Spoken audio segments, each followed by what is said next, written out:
कैसे हैं दोस्तों आज हम बात करेंगे 8 फरवरी 2024 को जो पाकिस्तान में इलेक्शन हुए, क्या उसके दौरान धांधली हुई और क्या इलेक्शन से पहले प्री पोल रिगिंग हुई। हम इस पर भी बात करेंगे और हम इस पर भी बात करेंगे कि आखिर कौन सी सियासी जमात असूली तौर पर इस इलेक्शन में जीत चुकी है, या कौन सी सियासी जमात जिसको हम कह सकते हैं कि ये जीत चुकी है। इस पर हम आज बात करेंगे। उससे पहले अगर आपने अभी तक ये चैनल सब्सक्राइब नहीं किया तो अभी कर लें और बेल के आइकन पर क्लिक करना मत भूलिएगा। दोस्तों, वीडियो शुरू करने से पहले मैं आपको डिस्क्लेमर में बता देता हूँ कि ये मेरी राय है, या मेरा तजिया लगा लें, या मेरा तजुर्बा जो कह रहा है वो लगा लें। आप इससे इख्तलाफ भी कर सकते हैं। सबसे पहले हम बात करते हैं कि क्या प्री पोल रिगिंग हुई।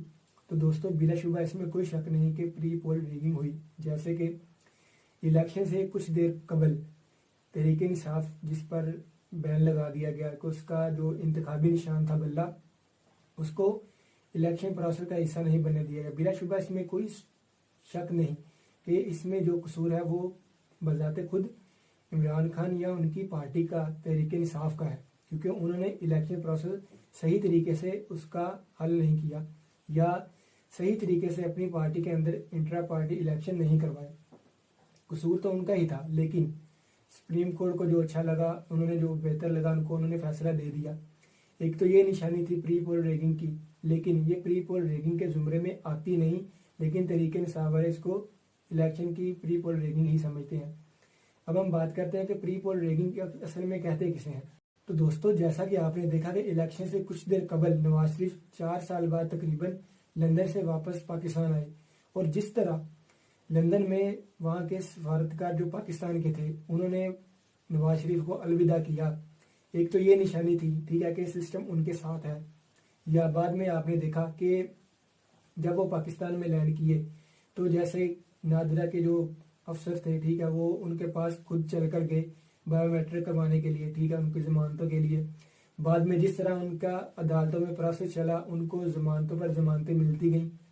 ये तो प्री पोल रेगिंग के जुमरे में आता है। लेकिन दोस्तों, आपको ये भी याद रखना चाहिए कि अगर 2018 में देखा जाए तो जब 2018 के इलेक्शन होने वाले थे, ठीक उसी दौरान ऐसा ही सिस्टम जो था वो इमरान खान को सपोर्ट कर रहा था। तो अगर हम इसको प्री पोल रेगिंग कहेंगे तो हमें उसको भी प्री पोल रेगिंग कहना चाहिए। तहरीक इंसाफ वाले अब कहते हैं कि नवाज शरीफ के साथ सिस्टम है, क्योंकि इनकी देखते ही देखते जमानतें हो गई, इनके देखते ही देखते सारे केसेस खत्म हो गए, तो लिहाजा सिस्टम इनके साथ मिला हुआ है। लेकिन दोस्तों, अगर नून लीग या नवाज शरीफ के बयानी को देखा जाए तो वो ये कहते हैं कि 2018 में इसी तरह सिस्टम जो था वो हमारे खिलाफ इस्तेमाल हो रहा था, इसलिए अदालतों ने हमें सजाएं दी और हम पर जो JIT बना दी गई सुप्रीम कोर्ट के ज़ेरे निगरानी, वो कई तावीलें पेश करते हैं इसकी, लेकिन हम उस पर नहीं जाते। अभी हम बात कर लेते हैं कि अगर हमें अदालतों के फैसलों को देखना चाहिए। अगर अदालतों ने 4 साल या 5 साल पहले नवाज शरीफ को नाअहल करार दिया या उनको कसूरवार ठहराया, तो हमें अदालतों पर ही यकीन करना चाहिए।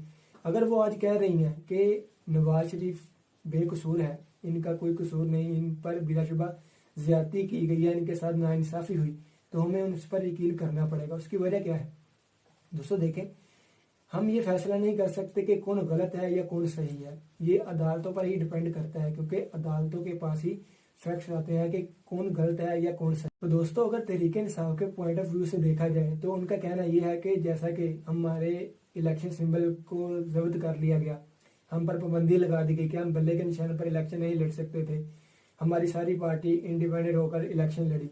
तो दोस्तों, इसका मैंने आपको पहले ही बता दिया कि इसका कसूर तो इमरान खान या उनकी पार्टी को हम कसूरवार ठहरा सकते हैं, लेकिन इस डिपेंड करता है कि आप टेबल की किस तरफ बैठे हुए हैं। अगर आप तहरीक इंसाफ को सपोर्ट करते हैं या उसके बयानी को सपोर्ट करते हैं तो आपको बिलाशुबा वो कसूरवार नजर नहीं आएंगे। लेकिन अगर इंडिपेंडेंट होकर देखेंगे या आप इंडिपेंडेंट ना भी होकर देखेंगे, अगर आप नवाज शरीफ या नून लीग के बयानी की तरफ या PDM के बयानी की तरफ होकर देखेंगे तो आपको बिलाशुबा यही लगेगा कि इमरान खान का कसूर है। ठीक है, इमरान खान के पॉइंट ऑफ व्यू से अदालतों का कसूर वो मानते हैं। लेकिन तहरीक इंसाफ वाले ये भी कहते हैं कि इलेक्शन से कुछ देर कबल इमरान खान पर तकरीबन 200 से ज्यादा केसेस बना दिए गए।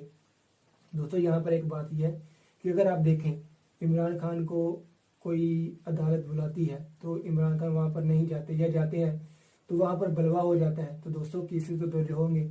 ठीक है, कुछ केसेस ऐसे भी हैं जो बेबुनियाद हैं, बिला वजह हैं, जैसा कि सबसे जो बिला वजह या बिला वजह आप ना भी लगाएं तो नामुनासिब जो केस था वो इद्दत के दौरान निकाह वाला केस था, इस पर मैं बात नहीं करूँगा।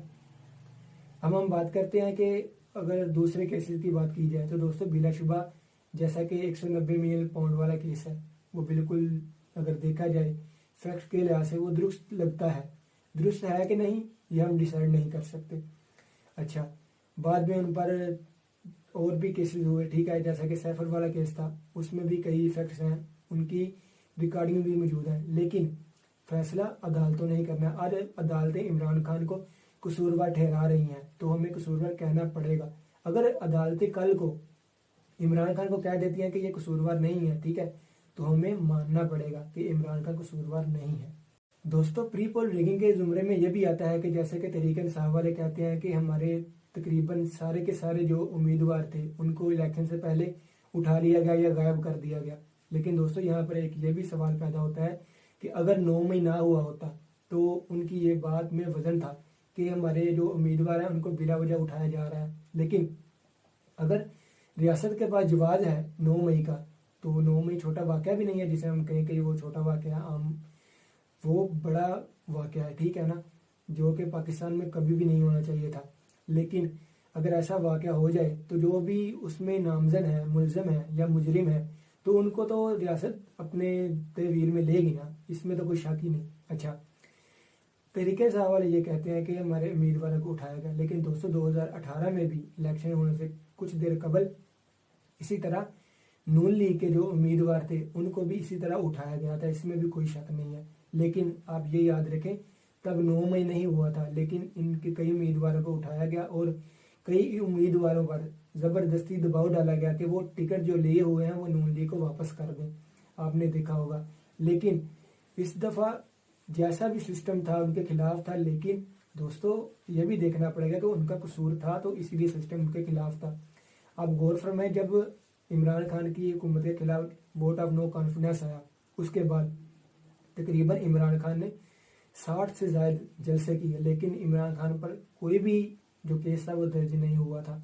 ठीक है, जब इन्होंने रियासत के साथ टक्कर ली या इनकी पार्टी ने रियासत मुखालिफ बयानियाँ अपनाया, तब उनके खिलाफ केसेस दर्ज होने शुरू हुए या इनके खिलाफ क्रैकडाउन शुरू हुआ। दोस्तों, अब बात करते हैं कि क्या इलेक्शन के दौरान धांधली हुई। तो दोस्तों बिलाशुबा इसमें कोई शक नहीं कि इलेक्शन के दौरान धांधली के कई इल्ज़ामात लगे भी हैं और कई जगह लग भी रहा है कि धांधली हुई है। जैसा कि आप देख सकते हैं बलूचिस्तान में तकरीबन 2 दिन के बाद रिजल्ट मुकम्मल हुए, ठीक है, या आप ये लगा लें जो पंजाब है इसके भी कई हलकों के इलेक्शन के रिजल्ट नहीं आए, या सिंध के कई हलके थे, ज़्यादा बलूचिस्तान के रिजल्ट जो थे वो नहीं थे आए, या कराची के ज़्यादा रिजल्ट नहीं थे आए। लेकिन दोस्तों 2018 में भी सेम इसी तरह हुआ था। तब भी जो कराची के इलेक्शन थे वो एंड टाइम पर RTS बैठ चुका था और उसके इलेक्शन रिजल्ट अनाउंस नहीं हो रहे थे, और ऐसा ही कुछ इसी इलेक्शन में भी हुआ है। ठीक है, कई जगहों पर देखा गया है कि पहले कुछ जीत रहे थे तो कुछ हार रहे थे, लेकिन जब रिजल्ट आना कम हो गए या रफ्तार कम हो गई, अगले दिन जब देखा गया तो रिजल्ट जो थे बिल्कुल चेंज थे। ठीक है, कई जो केसेस हैं उन पर तो केसेस भी दर्ज हो चुके हैं। मेरे कहने का मतलब ये है कि जो कई जगह पर धांधली के इल्जाम लगे हैं उनके खिलाफ तो रिट पिटीशन जो है वो अदालतों में दायर हो चुकी हैं, वो तो अदालतें फैसला कर देंगी। लेकिन दोस्तों कई जगह पर ऐसे सबूत मिलते हैं कि धांधली के कुछ इल्ज़ाम जो हैं वो कई हद तक दुरुस्त भी हैं। लेकिन दोस्तों यहाँ पर यह भी देखना पड़ेगा कि अगर धांधली हुई है तो दोस्तों अगर ये मान लिया जाए, तरीके इंसाफ वाले कहते हैं ना धांधली हुई है, वो अब भी कह रहे हैं, वो 2013 में भी कह रहे थे, वो 2018 में भी कह रहे थे, हम आज की बात कर लेते हैं। अगर अब धांधली हुई है तो दोस्तों नून लीग को सादा अक्सरियत या 2/3 अक्सरियत क्यों ना मिल सकी। अगर मिसाल के तौर पर धांधली हुई है तो जो इमरान खान के नामजद इंडिपेंडेंस कैंडिडेट थे वो ज़्यादा तादाद में वो कैसे जीत गए। ठीक है, नून लीग को कम नशिस्तें क्यों मिली, या नून लीग के जो गढ़ थे उसको उसमें शिकस्त कैसे हो गई। तो दोस्तों डिपेंड करता है कि आप किस साइड पर बैठे हैं, कि आपको क्या गलत लग रहा है क्या सही लग रहा है, फैसला आपने करना है, ठीक है। अब हम बात करते हैं कि इलेक्शन में आखिर कौन जीता। जैसे कि आपने देखा होगा कि नवाज शरीफ ने ये स्पीच तो कर दी विक्ट्री कि हम सबसे ज़्यादा नशिस्तें लेने वाली जमात के तौर पर सामने आ गए हैं, लेकिन बिलाशुबा इसमें कोई शक नहीं कि असूली तौर पर अगर देखा जाए, अगर इमरान खान की पार्टी सिंबल के साथ इलेक्शन में होती तो बिलाशुबा वो पहले नंबर पर थे, क्योंकि उनके नामजद इंडिपेंडेंट जो कैंडिडेट्स थे वो जीते हैं। पहले नंबर पर वो तकरीबन है, क्योंकि उन्होंने तकरीबन 100 के करीब नशिस्तें हासिल की हैं। लेकिन दोस्तों यहाँ पर मैं आपको ये बात बताऊं कि बिलाशुबा इमरान खान के कैंडिडेट्स या उनकी पार्टी जीती तो है, लेकिन आपको मैं यहाँ ये बात बता दूं कि उनके जो कुछ उम्मीदवार जो हैं, ज़्यादा तो नहीं, कुछ उम्मीदवार जो हैं वो टूट कर दूसरी पार्टियों में ज़रूर जाएंगे। क्योंकि जो इंडिपेंडेंट होता है, जो आज़ाद कैंडिडेट होता है, आज़ाद उम्मीदवार होता है, उस पर कोई भी जो दबाव डाल सकता है, या दबाव ना भी वो लालच में भी आ सकता है, या वो खुद अपनी रजामंदी के साथ ही किसी पार्टी में जा सकता है। ये वजह हो गई। दूसरी बात दोस्तों ये है कि अगर आप ये समझ रहे हैं कि इमरान खान जीत गए और नवाज शरीफ हार गए, तो मैं इससे इत्तेफाक नहीं करता। उसकी वजह यह है, बिलाशुबा नवाज शरीफ की नशिस्तें कम हैं, लेकिन आप देखें वो पंजाब असम्बली में सादा अक्सरियत के साथ सामने आ चुके हैं। उनको सादा अक्सरियत आसानी से मिल जाएगी, जिनके साथ उनका इत्तेहाद है IPP के साथ या पाकिस्तान मुस्लिम लीग के साथ, ठीक है ना।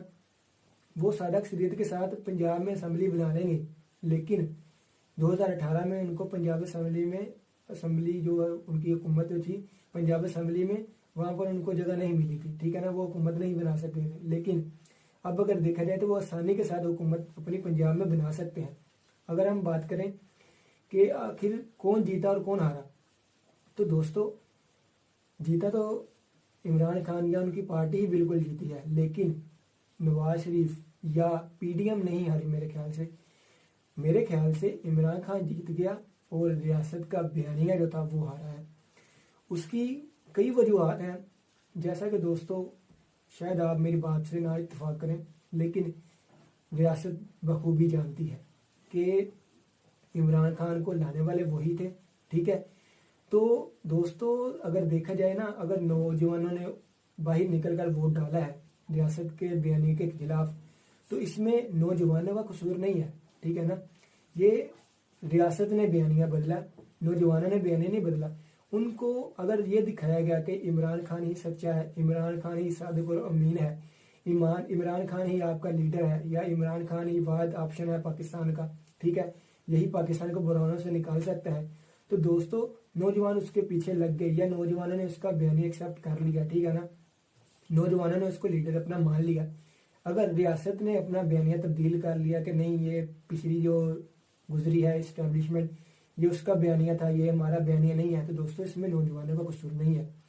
आप इससे इख्तलाफ कर सकते हैं, लेकिन आप इस वीडियो के मुतालिक क्या कहते हैं, या आपका क्या ख्याल है कि धांधली हुई, या कंपेयर कर सकते हैं हम 2018 को 2024 के साथ, इसके मुतालिक आपकी क्या राय है नीचे कमेंट बॉक्स में ज़रूर बताएं। और अगर आपको ये वीडियो पसंद आई हो तो उसे लाइक करें और अपने दोस्तों के साथ शेयर करें। और अगर आपने अभी तक ये चैनल सब्सक्राइब नहीं किया तो अभी कर लें, और बेल के आइकन पर क्लिक करना मत भूलिएगा। मिलते हैं अगली वीडियो में। खुदा हाफिज़।